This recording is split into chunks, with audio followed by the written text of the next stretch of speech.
आणि मनसे आणि राष्ट्रवादी काँग्रेसचा संयुक्त वचननामा जाहीर करण्यात आला आणि या वचननाम्यामध्ये आपण जर बघाल तर हिंदू हृदय सम्राट शिवसेना प्रमुख श्रीमान बाळासाहेब ठाकरे यांचा आदर आणि सन्मान न करणारा आणि महाराष्ट्रातील प्रत्येक माणूस आणि मराठी माणूसवर शिवसैनिकाला वेदना व प्रचंड दुःख देईल असा हा वचननामा आहे।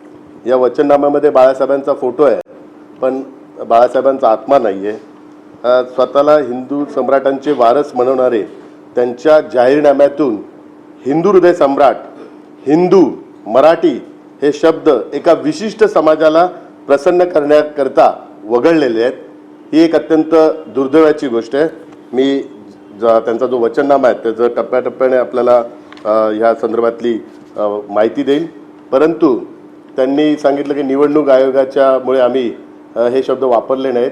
त्यांचे हे उत्तर अत्यंत दुर्दैवी आहे, कारण त्यांचा गेल्या वेळचा जर वचननामा बघाल तर त्या वचननाम्यामध्ये मराठी शब्द आहे आणि मराठी शब्दाचा पूर्ण उल्लेख केलेला आहे।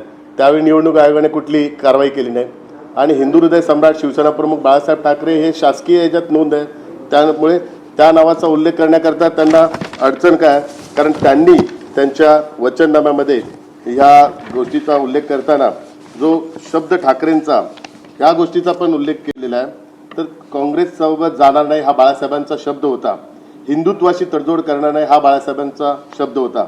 बाळासाहेबांचा शब्द हा धनुष्यबाणासारखा होता, एकदा सुटला की आरपार जायचा। यांचा शब्द यू टर्न मारणार आहे, यांच्यावरच तो बुमरँग होणार आहे। ही लोक एकमेकांना विश्वासघातकी म्हणत होती, अगोदर पाठीत खंजीर कुपसला म्हणत होते आणि आपणच दिलेला शब्द गिळणारी ही लोक आहेत। मुंबईकर जनता यांच्या शब्दावर मुळीच विश्वास ठेवणार नाही। यांचा शब्द भ्रष्टाचाराचा आहे, यांचा शब्द मतलबाचा आहे, यांचा शब्द तिजोरी लुटण्याचा आहे। आणि ज्या गोष्टीचा मी उल्लेख केला की जाणीवपूर्वक त्यांच्या वचननाम्यामध्ये त्यांनी हिंदू हृदय सम्राट शिवसेना प्रमुख बाळासाहेब ठाकरे यांचा उल्लेख जाणीवपूर्वक टाळला, ही अत्यंत दुर्दैवाची आणि प्रत्येक शिवसैनिकाला वेदना देणारी गोष्ट आहे की वंदनीय हिंदू हृदय सम्राट शिवसेना प्रमुख बाळासाहेब ठाकरे यांचं जन्मशताब्दी वर्ष आहे आणि त्या जन्मशताब्दी वर्ष त्यांनी वंदनीय बाळासाहेब ठाकरे केलाय आणि एके ठिकाणी तर स्वर्गीय बाळासाहेब ठाकरे केलाय, त्या ठिकाणी त्यांनी उल्लेख केलेला आहे। या वंदनीय बाळासाहेब ठाकरे स्वयंरोजगार अर्थसहाय्य योजना आणि दुसऱ्या ठिकाणी स्वर्गीय दालनचा एक आहे,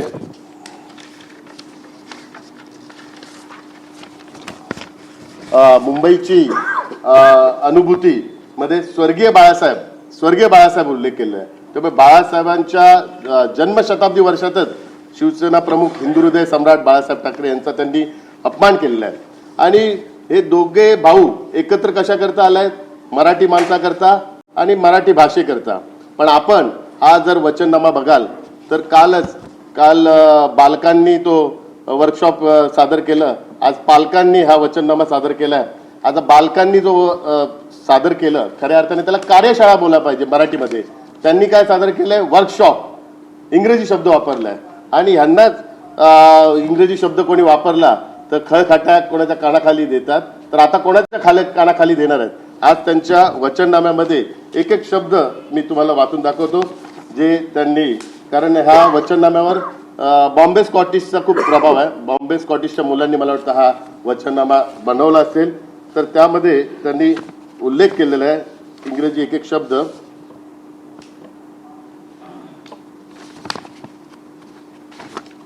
आपण जे बघाल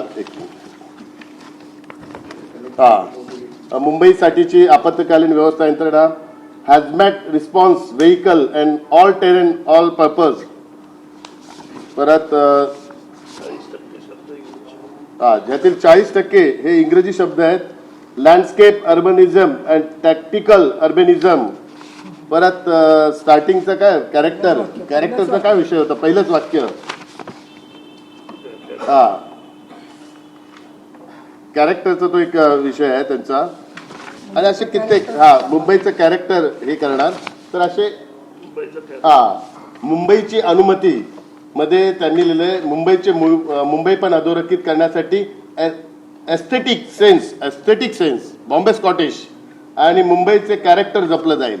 आता मुंबईचं कॅरेक्टर जपलं जाईल, ह्या दोघांच्याच कॅरेक्टरवर आता प्रश्न निर्माण झालेला आहे आणि पूर्ण बॉम्बे स्कॉटिशचा प्रभाव असलेला हा वचननामा आहे. 40 अजून खूप आहेत त्याच्यात, 40पेक्षा जास्त इंग्रजी शब्द वापरलेले आहेत. तर त्यांच्याच भाषेत सांगायचं, जर मराठी भाषेचा ते एक नेहमी गौरव करत असतात आणि दुसऱ्या भाषेचा कोणी उल्लेख केला तर कानाखाली द्यायची भाषा करत असतात, तर ते कोणाला कानाखाली देणार आहे हे पण आता त्यांनी सांगावं.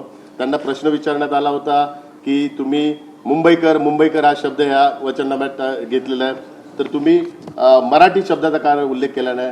त्यांनी निवडणूक आयोगाचं कारण सांगितलं, परंतु त्यांचाच गेल्या वेळचा वचननामा आहे, त्या वचननाम्यामध्ये स्पष्ट लिहिलंय मराठी रंगभूमीचा इतिहास सांगणारे भव्य दालन मराठी माणसासाठी, मराठी मराठी मराठी सगळ्या गोष्टीचा उल्लेख आहे.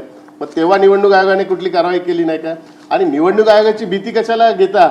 निवडणूक आयोगाला नेहमी शिव्या देता, निवडणूक आयोगावर आरोप करत असता, निवडणूक आयोगावर ताशेरे ओढत असतात. आता कशाला निवडणूक आयोगाला घाबरता?